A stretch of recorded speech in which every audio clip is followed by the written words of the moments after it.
dei buoni pasto, NURSID di Vicenza ha depositato una causa per la mancata erogazione dei ticket per gli infermieri turnisti di notte nei festivi. Una questione che, se si allargasse a tutte le ULSS, costerebbe quasi 30 milioni alla regione. Ancora una tragedia in montagna. Nel pomeriggio alpinista donna precipita, muore durante un'escursione sulla via del Piccolo Lagazzuoia, Cortina. Strage in Cadore, dal carcere Angelica Hutter avrebbe dimostrato pentimento, parlato di un guasto all'auto, affermazioni che hanno indignato i familiari delle vittime a Favaro Veneto. Una 17enne di Borso del Grappa ferita in un pauroso incidente avvenuto ieri sera in paese, ricoverata in gravi condizioni all'ospedale.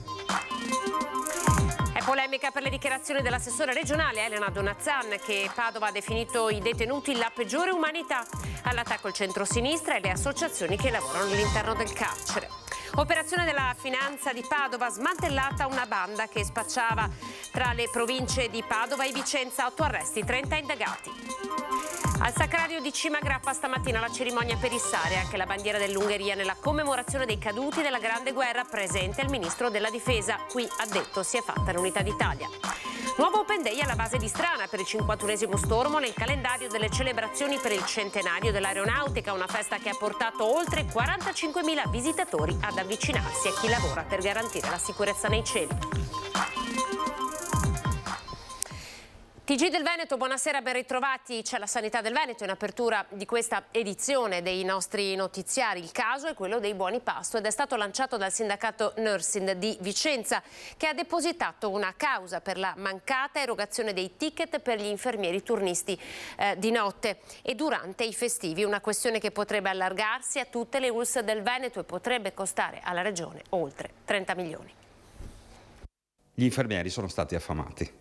Lapidario Andrea Gregori, segretario provinciale del NURSID di Vicenza. Il riferimento è ai buoni pasto, anzi alla mancata erogazione dei buoni pasto per gli infermieri coinvolti dai turni notturni e festivi. Il sindacato ha depositato causa al Tribunale di Vicenza a fine luglio, chiedendo gli arretrati degli ultimi 5 anni per 5 infermieri per un valore di 1.600 euro a testa, che significa 8.000 euro totali. È arrivato a una sentenza di Cassazione per un'altra ULSS italiana e quindi noi abbiamo pensato bene, ancora un mese e mezzo fa, di presentare un ricorso al Tribunale di Vicenza perché riteniamo che sia un diritto esigibile e la Cassazione ha effettivamente detto che questo diritto è perfettamente esigibile da parte del personale turnista. Ora però la questione può diventare esplosiva. Se infatti la giustizia desse ragione a questi 5 infermieri, la richiesta dei buoni pasto arretrati potrebbe potenzialmente allargarsi a tutti i 2.100 infermieri turnisti del Vicentino, i 1.300 dell'ULSS 8 e gli 800 dell'ULSS 7, per un totale di oltre 3 milioni di euro. Se poi la questione si ampliasse alle altre ULSS della regione, si arriverebbe a una cifra che peserebbe sulla sanità veneta per circa 27 milioni di euro. Questa evidentemente è un'ipotesi, ma il NURSID l'ha già presa in considerazione. Siamo in tanti e questo lo dimostra, nel senso che noi abbiamo fatto la causa pilota, ci hanno messo la faccia in questo momento solo i delegati sindacali del NURSID, ma è chiaro che una volta arrivati a sentenza noi allargheremo sia al fronte provinciale che regionale questa vertenza e quindi gli importi da pagare incominciano a essere consistenti. Gli importi diventerebbero consistenti. Per questo il NURSID chiede alle ULSS coinvolte in questo momento di arrivare a un accordo. Diciamo che la sanità pubblica è ovviamente finanziata dai soldi dei contribuenti e per sostenere una causa in giudizio e resistere in giudizio fino al 3° grado bisogna utilizzare proprio i soldi dei contribuenti. Quindi noi consigliamo alle ULSS di fare una proposta transattiva e di spendere meglio quei soldi in favore dei cittadini. E intanto dai dati emerge che i veneti spendono molto per curarsi privatamente, quanto emerge da uno studio che mette in una diversa prospettiva l'accesso alle cure in Veneto. I veneti spendono per curarsi privatamente. Anzi, fra le regioni del centro-nord sono quelli che spendono di più e nella classifica nazionale sono superati solo da alcune regioni del sud Italia. A dirlo è una ricerca del professor Maruotti dell'Università LUMSA di Roma, che assieme a 2 ricercatori e a un'università statunitense ha costruito uno studio che mette a nudo tutte le criticità del sistema sanitario. A rilanciare la tematica è la sinistra italiana, che sottolinea come in Veneto siano 125.000 le famiglie che hanno speso oltre il 20% del reddito per curarsi, ovvero il 6% del totale dei nuclei familiari residenti in regione. Secondo la statistica il numero è superiore in percentuale a quello della Lombardia, che pure in questi anni si è caratterizzata per un forte processo di privatizzazione dei servizi sanitari. Per la sinistra questi dati evidenziano una serie di situazioni, prima fra tutte quella economica delle famiglie, perché in Veneto il reddito medio è più elevato di quello di molte altre regioni. Questo potrebbe significare che la spesa reale delle famiglie venete per curarsi è più elevata di molte altre zone in cui i redditi sono più bassi. L'Agenzia Nazionale dei Servizi Sanitari ha poi rilevato a luglio come in Veneto sia calato del 10% fra il 2018 e il 2022 l'importo dei ticket sanitari pagati dai cittadini.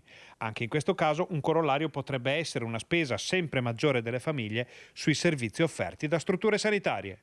Ed è proprio quello che dicono molti cittadini che si rivolgono alle nostre redazioni per segnalare non tanto casi di malasanità o problemi macroscopici, ma uno stillicidio di piccoli e grandi ritardi nelle visite, date impossibili da fissare, telefonate per rinviare accertamenti già prenotati e via temporeggiando, con un solo risultato: chi può va nel privato, chi non può aspetta. Oggi la sanità pubblica veneta non garantisce più alle persone le prestazioni necessarie e nei tempi utili per tutelare la loro salute. Così molte famiglie si rivolgono alla sanità privata e altri sono costretti a rinunciare alle cure perché non hanno le risorse economiche necessarie per pagarle. C'è una nuova vittima della montagna ed anche oggi la triste conta degli alpinisti che hanno perso la vita durante un'estate ormai agli sgoccioli sulle Dolomiti bellunesi. A morire stavolta è un'alpinista donna che stava scalando la via del piccolo Lagazzuoia a Cortina. L'incidente, del quale sino a questo momento si hanno poche notizie, è accaduto intorno alle 15:30. Alle 15:42 la chiamata di richiesta d'aiuto al 118 che ha subito mobilitato l'equipaggio sanitario di Elisoccorso di Falco 2 del SUEM. La salma della donna, della quale non sono note le generalità, è stata recuperata, portata a valle e affidata al carro funebre. La strage del Cadore dal carcere. Angelica Utter avrebbe dimostrato pentimento, ha parlato di un guasto della sua automobile, affermazioni che hanno indignato i familiari delle vittime. Andiamo a Favaro Veneto. Un guasto meccanico. Dalla sua cella nel carcere veneziano della Giudecca, Angelica Utter, la 33enne tedesca indagata per la strage di Santo Stefano di Cadore, in cui sono morti Marco, il figlioletto Mattia Antoniello e la nonna Maria Grazia Zuin lo scorso 6 luglio, si starebbe giustificando così. Sarebbe convinta che a causare l'investimento possa proprio essere stato un problema all'auto, che aveva percorso tanti chilometri da ottobre dello scorso anno in poi, tra la Baviera, la Grecia e l'Italia.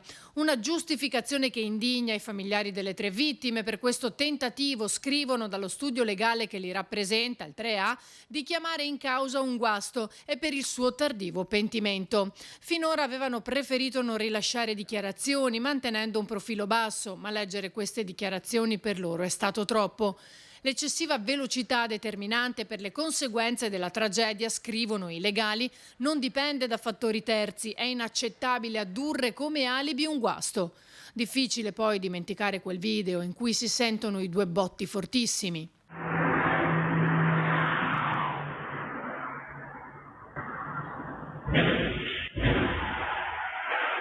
Sarà la consulenza tecnica disposta dalla Procura di Belluno ad accertare la fondatezza di questa circostanza. Hanno dichiarato Elena Potente, che quel pomeriggio ha perso il figlio, il compagno e la mamma, e Rocco Antoniello, fratello di Marco. I familiari poi si dicono anche perplessi, se non offesi, in merito ai presunti sentimenti di pentimento e rimorso che la Utter dice di provare e che, dicono, contrastano con la condotta tenuta nell'immediatezza dalla donna, che si è letteralmente disinteressata, chiudendosi nel silenzio come se nulla fosse accaduto. Intanto il periodo di carcerazione preventiva continua in attesa della chiusura delle indagini preliminari. Non è stato presentato alcun ricorso al Tribunale del riesame di Venezia, che difficilmente avrebbe concesso la libertà, se non altro per il pericolo di fuga. Pauroso incidente stradale ieri sera, una 17enne di Borso del Grappa è rimasta ferita gravemente. Vediamo. Una giovanissima di Borso del Grappa è ricoverata in gravi condizioni al Caffoncello in seguito a un pauroso incidente stradale avvenuto nel corso della serata di ieri nel centro del paese. Si tratta di una minorenne del posto che era in sella a uno scooter quando ha perso il controllo del motorino ed è caduta a terra volando per diversi metri sull'asfalto. Secondo le prime informazioni, la ragazza sarebbe andata a sbattere contro un muro e sarebbe stata sbalzata di sella facendo un volo di una ventina di metri. La 17enne ha battuto la testa e ha perso i sensi. Sul posto è accorso un mezzo del SUEM di Pedemontana Emergenza che ha stabilizzato la giovane e l'ha affidata all'elisoccorso per il trasporto a Treviso. La prognosi rimane riservata. A Borso è giunta anche una pattuglia della stradale di Vittorio Veneto per gli approfondimenti di rito. La dinamica infatti non è ancora stata chiarita, come pure eventuali responsabilità nella vicenda. Un altro incidente stradale, questa volta questo pomeriggio tra due mezzi pesanti nel tratto autostradale A4, il tratto maledetto tra Cessalto e San Stino di Livenza, direzione Trieste. Il bilancio conta il ferimento dell'autista del camion cisterna elitrasportato, una coda di circa 8 km tra San Donà e Cessalto, la chiusura del tratto autostradale a causa dello sversamento velenoso con la deviazione sulla A27 e A28 per chi proviene da Venezia, forti rallentamenti lungo la statale 14. Triestina, al vaglio degli inquirenti la dinamica dell'incidente. È polemica per le dichiarazioni dell'assessore regionale all'istruzione e al lavoro Elena Donazzan, che a Padova ha definito i detenuti la peggiore umanità, all'attacco il centro-sinistra e le associazioni che lavorano all'interno del carcere. Parole aberranti le ha definite l'onorevole PD Alessandro Zan. È solo l'ultima pioggia di critiche contro l'assessore regionale Elena Donazzan, che al sit-in del sindacato di polizia ai Due Palazzi di Padova ha detto: non esistono regole di ingaggio chiare in assoluto quando abbiamo a che fare con la peggiore umanità. Contro Donazzan anche le consiglieri regionali Elena Ostanele e Vanessa Cammani e tutto il PD, con il segretario veneto Andrea Martella che definisce i toni usati dall'assessore di Fratelli d'Italia ancora una volta sbagliati e poco rispettosi. Noi dobbiamo contemporaneamente avere il massimo rispetto per gli operatori della polizia che operano nelle carceri e sappiamo quanto sia complicato farlo e dobbiamo sempre ricordarci dei principi e quindi sostenerli economicamente, con più personale, con più piani legati a diciamo, le risorse umane per la polizia penitenziaria e contemporaneamente dobbiamo ricordarci dei nostri principi costituzionali, e cioè che il compito delle carceri è quello di poter rieducare le persone. Donazzan oggi replica spiegando il paragone che stava facendo, portando la sua solidarietà agli agenti della penitenziaria. Un conto è la vigilanza in una scuola dell'infanzia, dove hai le creature, i bimbi, la migliore umanità.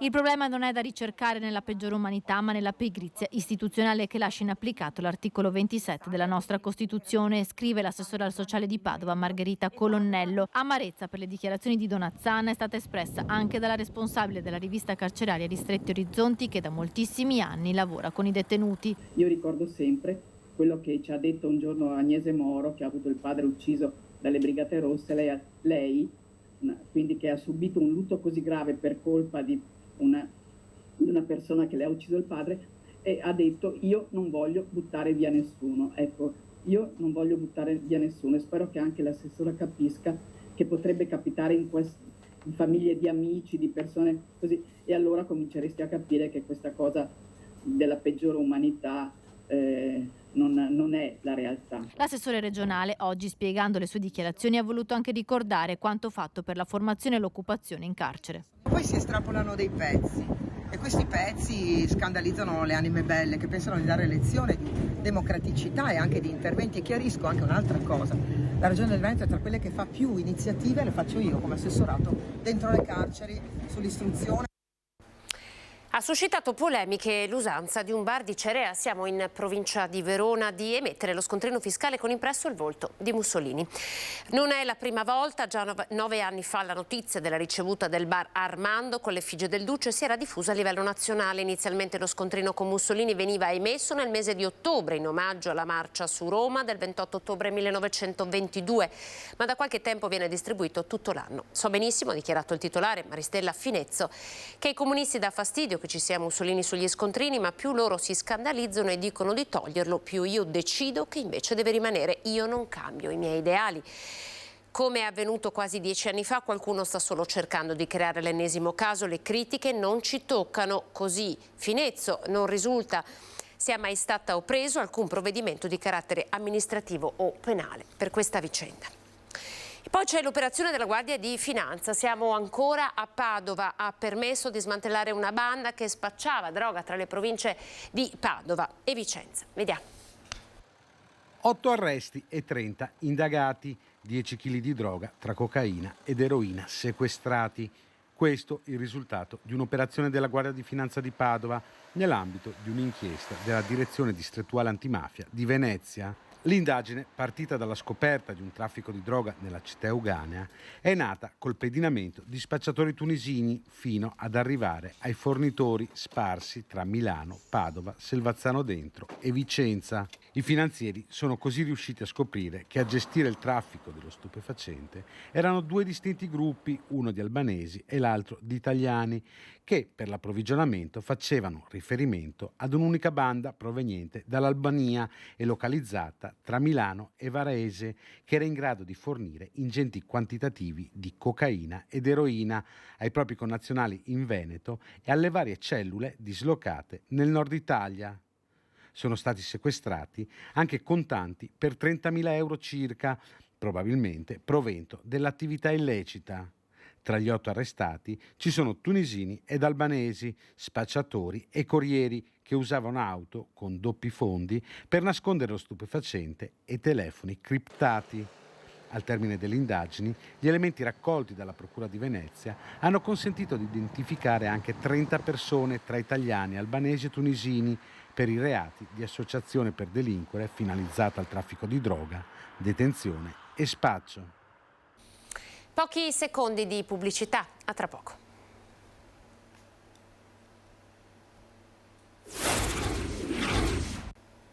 Ben ritrovati, ripartiamo dalla Marca trevigiana, la razzia, la pesca di beneficenza. Siamo a San Polo di Piave. Gli autori hanno le ore contate, sono stati catturati dalle immagini delle telecamere, sarebbero almeno in 3. È arrivato l'appello del sindaco, fatevi avanti, intanto è scattata un'autentica gara di solidarietà.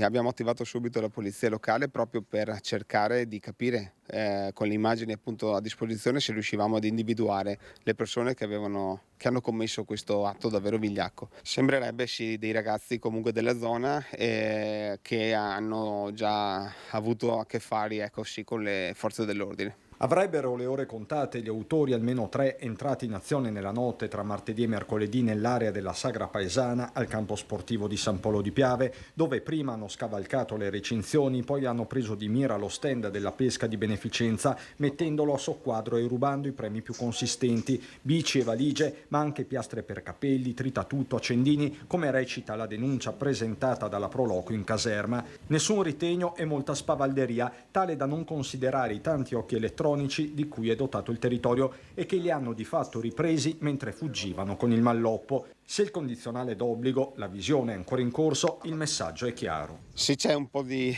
buon cuore, se è rimasto un po' di spirito, tra virgolette, comunitario, chiedo loro che si presentino senza che debbano essere presi direttamente poi dalle forze dell'ordine, altrimenti procederemo comunque per quello che è il giusto percorso. A supportare i carabinieri anche la polizia locale con le immagini delle telecamere di San Polo che saranno incrociate alle testimonianze dei volontari. L'altra sera ci siamo accorti che c'erano dei ragazzi comunque che giravano, che osservavano molto bene la pesca, però ovviamente i sospetti sì, ci vengono, ma non potevamo fare nulla. Tanta amarezza perché è una pesca di beneficenza, è pro asilo, quindi i soldi sarebbero andati interamente alla comunità, al paese, all'asilo. Ma un conto è l'inizio della storia, un altro il finale. La pesca può infatti dirsi salva. Ieri sui social appunto è apparso il messaggio che erano venuti a rubare alla pesca e molte aziende e anche tanti privati ci hanno chiamato, ci hanno offerto dei premi e anche del denaro appunto per ripristinare quello che ci hanno preso. Quindi un grazie di cuore a tutte queste persone. Ci spostiamo a Cimagrappa, dove oggi c'era il ministro per la difesa Crosetto. Insieme alle autorità ungheresi è stata issata una bandiera ungherese che fino ad oggi per ragioni storiche non c'era. Vediamo.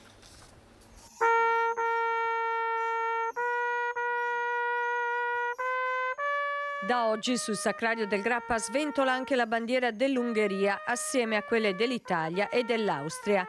Il vessillo di un popolo che qui ha combattuto e sofferto e che rende onore ai tantissimi soldati che su questo monte hanno perso la vita. 23.000 quelli sepolti nel Sacrario, combattenti dei due fronti che riposano assieme, e il luogo della memoria diventa terreno fertile di incontro, di riflessione, di libertà. Qua è stata fatta l'unità d'Italia, sulle spalle e sui destini di centinaia di migliaia di morti. Allora noi siamo qua per onorare quelli che hanno combattuto per l'Italia, ma siccome ognuno combatteva per una bandiera con lo stesso orgoglio, onoriamo anche quelli che hanno combattuto contro di noi. E siamo lieti di aver dato agli ungheresi la possibilità di ricordare i loro morti, che sono stati migliaia e migliaia in queste zone, e di poter vedere sventolare la loro bandiera. Dopo lo scioglimento della monarchia austro-ungarica, una sola nazione, quella austriaca, ha avuto il diritto ad innalzare la propria bandiera, nonostante ci avessero combattuto tantissimi ungheresi che poi di conseguenza hanno perso la vita qua. E noi ci tenevamo molto ad avere questa opportunità e grazie al ministro e grazie al governo italiano ci è stata data. Ancora una volta sono i soldati che hanno combattuto la Grande Guerra a unire trasversalmente la nostra Europa.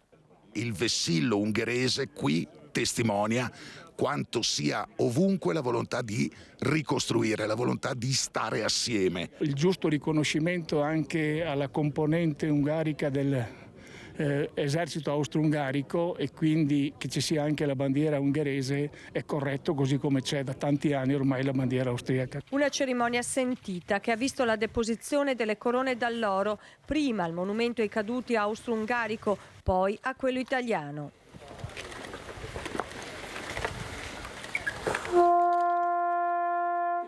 A 105 anni dalla fine del primo conflitto mondiale, l'impegno è quello di mantenere viva la memoria, ha sottolineato il ministro Crosetto, perché sul Monte Grappa si è scritta una delle pagine più importanti della storia italiana. Il Grappa rappresenta il luogo, oltre che sacro alla nostra patria, ma di pace tra i popoli per tutta Europa. Quindi il fatto di andare a ricordare anche eserciti di stati che oggi sono stati indipendenti è un momento bello, e mi auguro che le delegazioni dell'Ungheria siano presenti anche dall'anno prossimo alla prima cerimonia della domenica di agosto. A Istrana ora per il secondo Open Day per il centenario dell'aeronautica. Vediamo.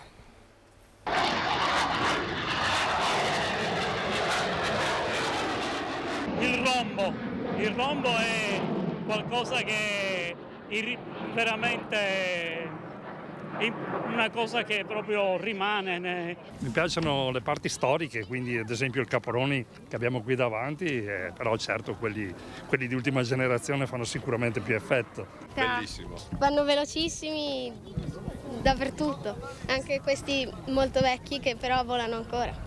Occhi aperti, naso all'insù, macchina fotografica e cellulare alla mano. Lo scatto accanto all'esemplare che più affascina, una fortuna poterlo vedere così da vicino, e poi appoggiati alle transenne per ammirare simulazioni di operazione come quelle dei caccia intercettori dell'aeronautica militare. Nell'anno del centenario dell'aeronautica militare, il 51esimo stormo caccia di Istrana torna ad aprire le sue porte. Le operazioni quotidiane del reparto, l'impegno nello sport, i velivoli, dagli storici, qui il Caproni, ai più moderni, il Tornado cacciabombardiere, l'AMX, l'Eurofighter, l'F-35, la quinta generazione. A festeggiare il suo primo anno di comando, compiuto proprio ieri il comandante della base, Emanuele Chiadroni. La professionalità che ci contraddistingue ormai da anni è quello che facciamo tutt'oggi, per cui siamo assetti che esprimono capacità della Forza Armata e quindi dell'Italia. Veniamo impiegati in diversi teatri operativi, la capacità nostra esprimibile con l'Eurofighter, ma anche le altre capacità esprimibili con gli aerei non pilotati, gli aerei da trasporto, gli elicotteri e tutto quello che è aeronautica militare, anche spazio e anche cyber. Erano aerostati 100 anni fa a portare gli uomini nei cieli. Oggi l'Eurofighter raggiunge il doppio della velocità del suono.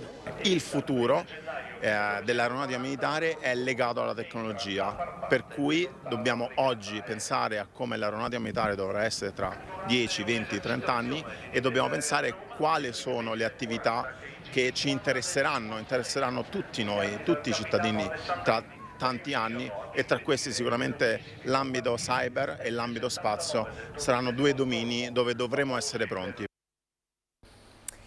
Ci fermiamo, questo era il nostro ultimo servizio, siamo dunque alle previsioni del tempo, grazie per essere stati in nostra compagnia, dopo di noi c'è TG Venezia, arrivederci.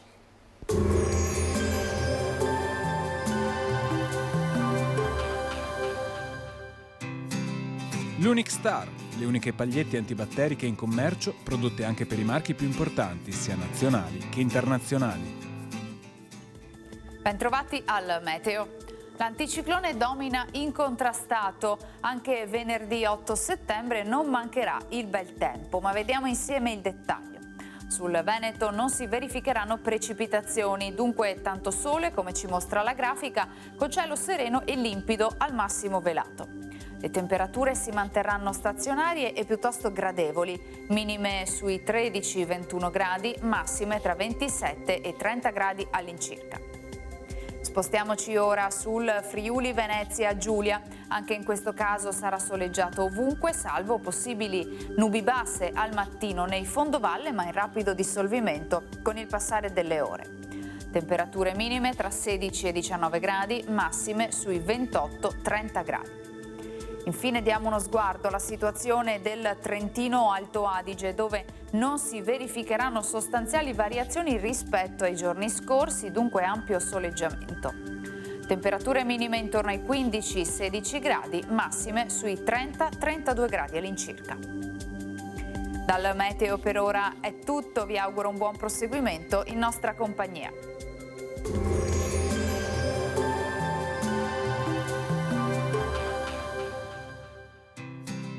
L'Unic Star, le uniche pagliette antibatteriche in commercio prodotte anche per i marchi più importanti, sia nazionali che internazionali.